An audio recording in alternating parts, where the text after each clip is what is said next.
नमस्कार। तर पिंगा ग पोरी पिंगा या मालिकेच्या आजच्या भागात आपण पाहणार आहोत की वल्लरी तेजा आणि प्रेरणाला सकाळ सकाळी झोपेतून उठवायला लागते आणि म्हणायला लागते की उठा उठा लवकर। तेव्हा आता तेजा आणि प्रेरणा झोपेतून उठतात। आता तेजा वैतागत वल्लरीला म्हणायला लागते की वल्लरी अगं ऐक ना, त्या लॉकअपमध्ये नीट झोप नाही झाली असं म्हणून तेजा परत झोपायला लागते। तेव्हा वल्लरी तिला म्हणते की तेजाताई थांबा, असंच बसून राहा, मला तुमच्याशी थोडंसं बोलायचं आहे। आणि ती त्या दोघी आता आश्चर्याने वल्लरीकडे बघायला लागतात। तेव्हा आता वल्लरी मी आलेच असं म्हणून काहीतरी आणण्यासाठी आतमध्ये निघून जाते। तेव्हा वल्लरी आता आतमध्ये जाऊन बॅग्स घेऊन येते आणि ती तेजा आणि प्रेरणासमोर ठेवून ती त्यांच्याजवळ आता बसते आणि म्हणायला लागते की मला माहिती आहे आपल्या आयुष्यात आता खूप गोंधळ चालू आहे, टेन्शन आहे, पण मला इंद्रायणीचे शब्द आठवले। ती म्हणते ना की आपल्याला सगळीकडे जर का अंधार दिसत असेल ना तर त्या अंधारातून वाट काढली पाहिजे आणि त्याच्यासाठी आपल्या मनाचा वापर केला पाहिजे। छोट्या छोट्या गोष्टींमध्ये आनंद शोधला पाहिजे, स्वतःला आनंदी ठेवण्यासाठी प्रयत्न केले पाहिजेत। आणि म्हणते की आणि गंमत बघा ना की इंद्रायणीने आपल्याला एक व्हॉइस मेसेजसुद्धा पाठवला आहे, नीट ऐका असं म्हणून ती इंदूने पाठवलेला व्हॉइस मेसेज प्रेरणा आणि तेजाला ऐकवायला लागते। आता इंदू त्या मेसेजमध्ये म्हणते की रामकृष्ण हरी मैत्रिणींनो, खरं तर शाळेच्या कामासाठी नाशिकहून जेव्हा आम्ही निघालो होतो ना तेव्हाच तुमच्यासाठी भेटवस्तू घेतल्या होत्या। असं वाटलं की आनंदात जेव्हा आपली गळाभेट होईल तेव्हा प्रत्यक्षात ते तुम्हाला देईन, पण अधूवर हल्ला झाला, पैशांची बॅग चोरीला गेली, प्रेरणाला तो नालायक माणूस घेऊन गेला आणि या सगळ्या गोंधळात आपल्या मैत्रीचा सोहळा राहूनच गेला। आणि मला माहिती आहे की आपल्यासमोर असलेलं आव्हान खूप मोठं आहे आणि प्रत्येक आव्हानाला तोंड देण्याइतकी शक्ती आपल्या मैत्रीत आहे। इंदूचे आता हे शब्द ऐकून प्रेरणा आणि तेजाला खूप मोठा आधार मिळतो आणि त्या दोघीही इंदूचा मेसेज ऐकत असतात। आता इंदू पुढे म्हणते की आणि म्हणूनच माझ्या सगळ्या मैत्रिणींना त्यांच्या भेटवस्तू आजच्या आज दिल्या जाव्या असा आग्रह मी वल्लरीला करते। तर सगळ्यात आधी माझ्या त्या मैत्रिणीला गिफ्ट द्यावं जिचा गळा खूप गोड आहे, थोडीशी तापट आहे ती, पण रागवली की खरंच खूप गोड दिसते, अशी आमची श्वेता, आणि आमची ही श्वेता कायम अशी सुंदर दिसावी म्हणून मी तिच्यासाठी शृंगारपेटी आणली आहे। आणि म्हणते की श्वेता, मी जरी नाशिकला असले ना पण ज्याच्यासाठी जे गिफ्ट आणले तेच घ्यायचं हां। तेव्हा आता या तिघीही हसायला लागतात आणि आता त्या तिघीही इंदूने श्वेतासाठी दिलेलं गिफ्ट बघायला लागतात। आता इंदू पुढे म्हणते की आणि तेजासाठी आणलाय मी एक छानसा शर्ट, म्हणजे साडीत पण लढता येतं, पण तेजाचा जो स्वॅग आहे ना तो शर्टमध्येच खुलून दिसतो। तेव्हा आता या तिघीही हसायला लागतात। आता तेजा तो शर्ट बघते आणि तिला तो शर्ट खूप आवडतो आणि ती म्हणते की हा शर्ट तर आता मी घालीनच, पण लवकरच तुम्हाला आता साडी पण नेसून दाखवीन मी, ते पण एकदम परफेक्ट। आता इंदू पुढे सांगते की आता पुढचं गिफ्ट आहे आपल्या वकिलीनबाई वल्लरीसाठी। वल्लरीची ढाल म्हणजे कायद्याचं पुस्तक आणि तिची तलवार म्हणजे तिची लेखणी म्हणजे कलम, तर या कलमवाल्या बाईसाठी छानसं पेन। आता वल्लरी ते पेन बघते आणि म्हणते की इंदू खरंच ग्रेट आहेस ग तू, माझ्या मैत्रिणींच्या या अवस्थेतसुद्धा तू चेहऱ्यावरती त्यांच्या हसू पसरवलं ते फक्त तुझ्यामुळे। तर आता यानंतर इंदूने प्रेरणासाठी खूपच छान असं श्री स्वामी समर्थ असं लिहिलेलं ब्रेसलेट पाठवलेलं असतं। आता त्या ब्रेसलेटवर श्री स्वामीचं नाव बघून प्रेरणा खूप खुश होते। तर आता वल्लरी आता प्रेरणाला म्हणते की प्रेरणाताई, तुमची स्वामींवरची श्रद्धा अशी वाया नाही जाणार, आम्ही तुमच्यासोबत आहोत आणि स्वामी तुमच्या पाठीशी आहेत। आणि म्हणते की प्रेरणाताई, लवकरच अजित भाऊजीसुद्धा तुमच्यासोबत असणार आहेत। आणि म्हणते की मला माहिती आहे की काल जेव्हा तुम्ही माझ्याकडे वचन मागितलं ना तेव्हा काल मी तुम्हाला ते वचन दिलं नाही कारण माझ्या मनात शंका होती, पण प्रेरणाताई आता माझ्या मनात कसलीही शंका नाही आहे की मी अजित भाऊजींना तुमच्यापर्यंत सुखरूप परत घेऊन येईन। आणि म्हणते की प्रेरणाताई, लवकरच तुम्ही आणि अजित भाऊजी सुखाचा संसार सुरू कराल। तेव्हा हे ऐकून प्रेरणा आता खूप खुश होते। आता वल्लरी म्हणते की आणि मी हे तुम्हाला वचन देते।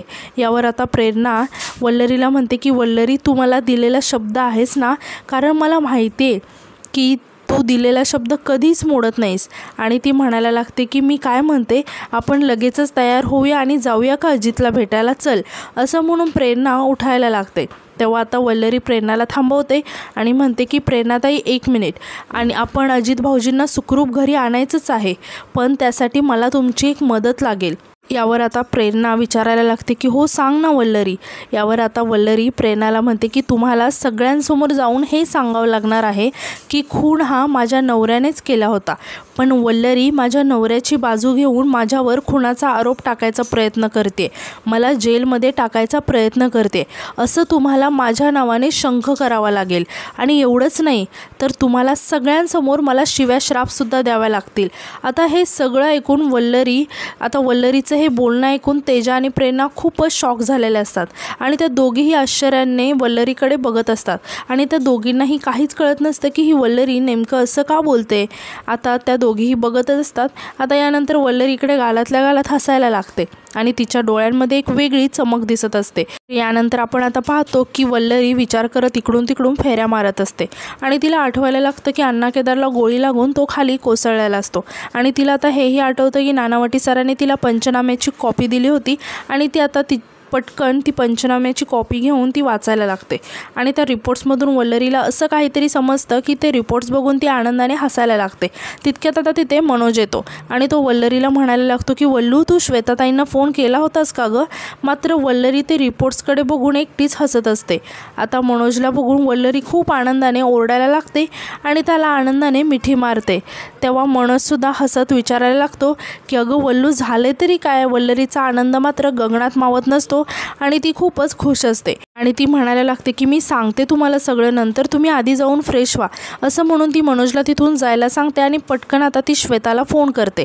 तेव्हा श्वेता म्हणते की अगं मी तुला आत्ता फोनच करणार होते की मी इंदूच्या घरून निघाली आहे आणि काही तासातच मुंबईत पोहोचेन। तेव्हा वल्लरी विचारायला लागते की तुम्ही आत्ता कुठे आहात? फार लांब नाही आलात ना नाशिकपासून? तेव्हा श्वेता विचारायला लागते की हो म्हणजे बऱ्यापैकी पुढे आले, काय झालं गं? तेव्हा वल्लरी म्हणायला लागते की ऐका ना, तुम्ही आता जिथे कुठे आहात ना तिथून प्लीज परत फिरा आणि अण्णा केदारचा जिथे खून झालाय ना त्या लोकेशनवर जा। तेव्हा श्वेता म्हणते की अगं वल्लरी असं काय करतेस? कालच जाऊन आली आहे ना मी तिथे आणि ती खूप भयंकर जागा आहे गं। तेव्हा वल्लरी श्वेताला समजावत म्हणते की मला माहिती आहे श्वेताताई, पण प्लीज त्या लोकेशनवर जा आणि मला एक वस्तू हवी आहे, मी जी वस्तू सांगते तुम्हाला तिथे सापडेल, ती प्लीज घेऊन या आणि माझी खात्री आहे की ती वस्तू तिथेच असणार आहे। तेव्हा श्वेता म्हणते की बरं मी जाते आता। यावर आता ती वल्लरी श्वेताला म्हणते की अजून एक गोष्ट लक्षात ठेवा, ती वस्तू सापडल्यावर त्याला डायरेक्ट हात नका लावू, त्यावर तुमचे फिंगरप्रिंट्स येतील। एखाद्या रुमालाने किंवा साडी वगैरेने कशाने तरी उचला, पण ती वस्तू उचलताना प्लीज काळजी घ्या। तेव्हा श्वेता म्हणते की ठीक आहे, तू सांगशील ना तसंच करेन। आता यावर वल्लरी श्वेताला म्हणते की सॉरी श्वेताताई, मी तुम्हाला त्रास देते, पण आपल्या माणसांना जेलमधून काढण्यासाठी खूप महत्त्वाचं आहे म्हणून सांगते। तेव्हा श्वेता म्हणते की काळजी नको करू, मी जाते, असं म्हणून ती फोन ठेवून देते। तर आता यानंतर आपण पाहतो की जेलमध्ये पोलीस अजितची चौकशी करत असतात। आता ते इन्स्पेक्टर साहेब आता अजितला विचारतात की मिस्टर अजित, अण्णा केदारचा खून तुम्हीच केला आहे बरोबर? आणि तुम्हाला कल्पना आहे की जो रघु तुमच्या हॉटेलमध्ये काम करत होता त्याने आत्महत्या केली ते? तेव्हा आता हे ऐकून अजित खूप शॉक होतो। आता इन्स्पेक्टर साहेब अजितला सांगतात की त्याच्या डेड बॉडीजवळ एक सुसाईड नोट मिळाली आणि त्यात त्याने उल्लेख केला आहे की तुम्ही अण्णा केदारचा खून करायला त्याला फोर्स केला आणि त्याला तसं शक्य नाही झालं आणि चिडून तुम्हीच त्याला अण्णा केदारचा खून केला आहे, बरोबर आहे ना? आता रघुने तुमच्या बाबतीत जे काही लिहिले ते खरं आहे ना?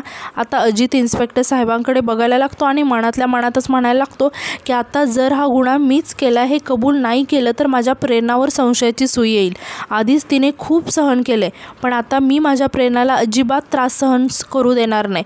तेव्हा आता अजितला असं शांत बसलेलं पाहून इन्स्पेक्टर साहेब परत अजितला विचारायला लागतात की मिस्टर अजित, मी काय विचारलं?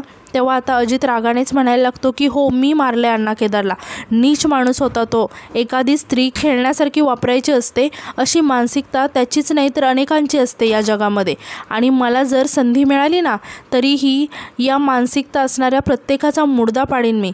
आणि तो रघु, त्याला तर आपला मानला होता मी, पण तो गद्दार निघाला आणि अण्णा केदारसोबत हात मिळवला त्याने।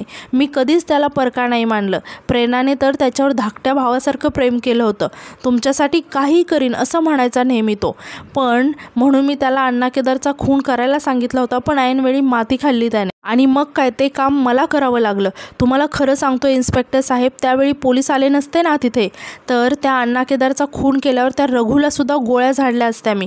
त्याला ही शिक्षा ही योग्य होती.